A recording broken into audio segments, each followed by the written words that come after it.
Your all hipped-up fingers poised over the keyboard, ready to jump into a clutch round of VALORANT with your squad, only to be met with nothing. Just a cold, unresponsive black screen staring back at you, mocking your eagerness, that sudden crushing disappointment when your favorite tactical shooter decides to play hide-and-seek with its display can be incredibly frustrating, instantly turning your gaming session into a tech support nightmare. You're not alone in feeling that gut punch of helplessness, wondering if your rig just gave up the ghost or if VALORANT decided to personally blacklist you. But don't rage quit just yet.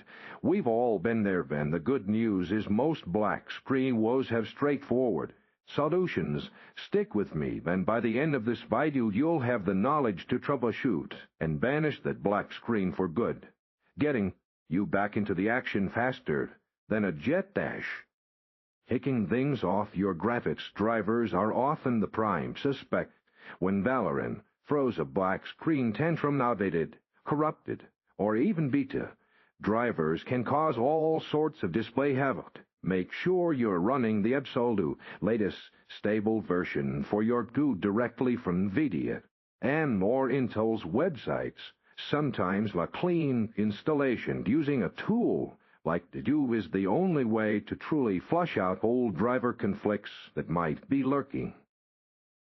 Next up, let's talk about the integrity of your game files and Riot's anti-cheat.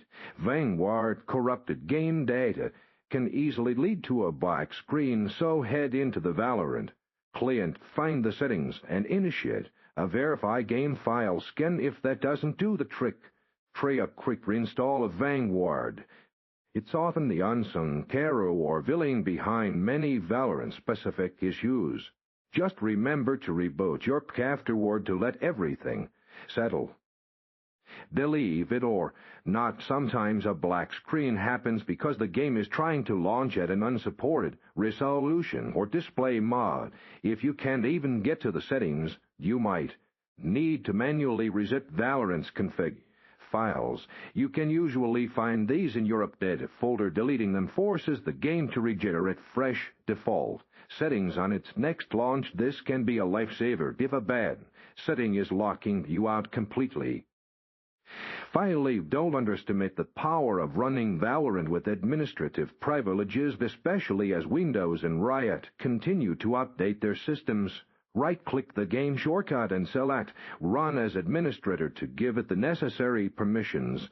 Additionally, experimenting with compatibility mods within the game's properties can sometimes bypass deeper system conflicts that cause black screens, ensuring a smoother launch for your future matches.